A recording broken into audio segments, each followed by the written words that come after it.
Halo, ketemu lagi sama gue Ari. Di video kali ini gue mau bahas tentang e-course.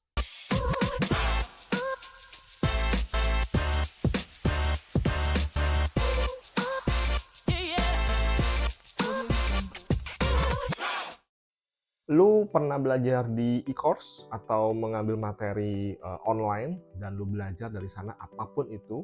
Sekarang marak banget kita menemukan orang, individu ataupun kelompok menjual materi berupa e-course gitu kan. Ada influencer, ada public figure, ada profesional, ada yang benar-benar di bidangnya dia menjual ilmu pengetahuan dalam bentuk e-course.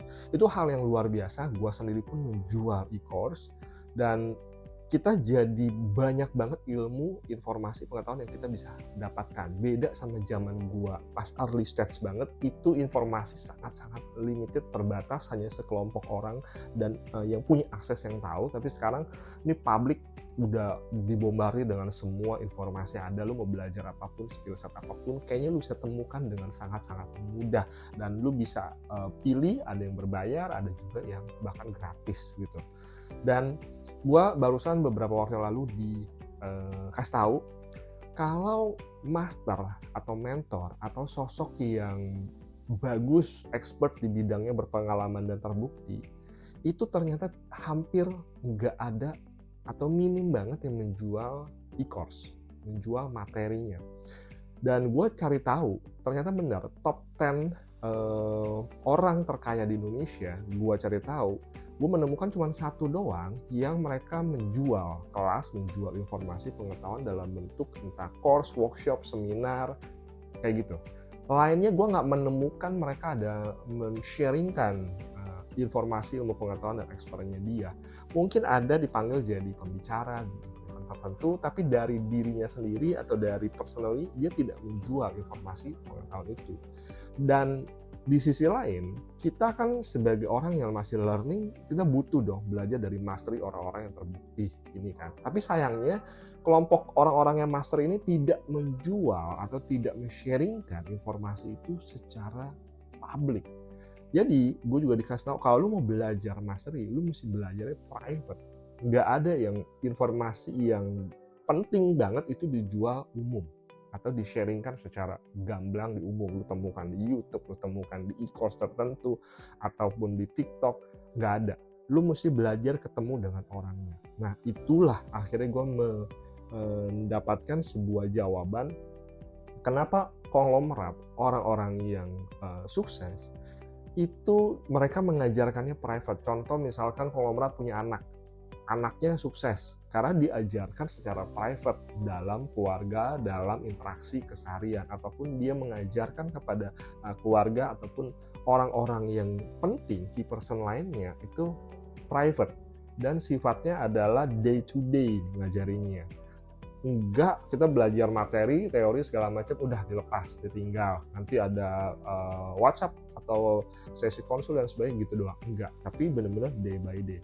Gue dikasih ilustrasi itu, kita belajar learning atau mentoring itu seperti film kungfu. Gue dikasih contohnya seperti itu. Jadi kalau kita nonton film kungfu zaman dulu itu, misalnya Jackie Chan atau siapapun yang kita nonton film-film klasik, film kungfu, ada alur cerita yang mirip, di mana seseorang belajar di sebuah perguruan official resmi, banyak muridnya, tapi akhirnya ada isu alasan lah dan sebagainya, anak ini ditendang keluar. Akhirnya dia berkelana ke sana sini dan akhirnya di dalam pedalaman dia menemukan kakek-kakek tua yang kelihatannya mungkin pengemis, kelihatan nggak berdaya, tapi ternyata dia adalah seorang master kungfu yang hebat. Dan akhirnya tokoh utama ini belajar dan akhirnya menguasai mastery dan mampu menghadapi musuh-musuh, bahkan teman seperguruan ataupun gurunya di perguruannya sebelumnya, dan akhirnya dia menguasai skill set dan keahlian tersebut. Nah, jadi begitu kurang lebih kalau lu mau belajar dari seorang master atau seorang yang menguasai di bidangnya.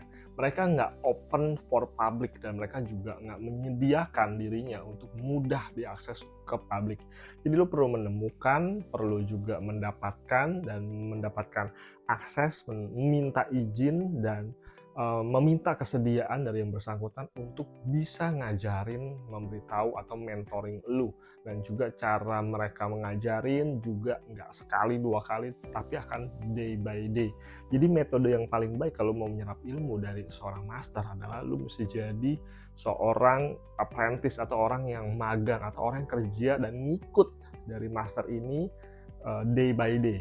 Nggak cuma hanya teori doang, tapi lu ngikutin, lihat kebiasaannya, lihat dia marah gimana, ngambil keputusan gimana, cara dia menghadapi orang gimana, bangun kebiasaan dan sebagainya seperti apa, bagaimana cara ngomong, cara nelpon, dan semuanya. Disitulah lu akan belajar lebih efektif dan lebih tepat.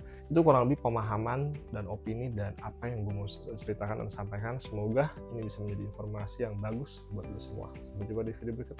Bye.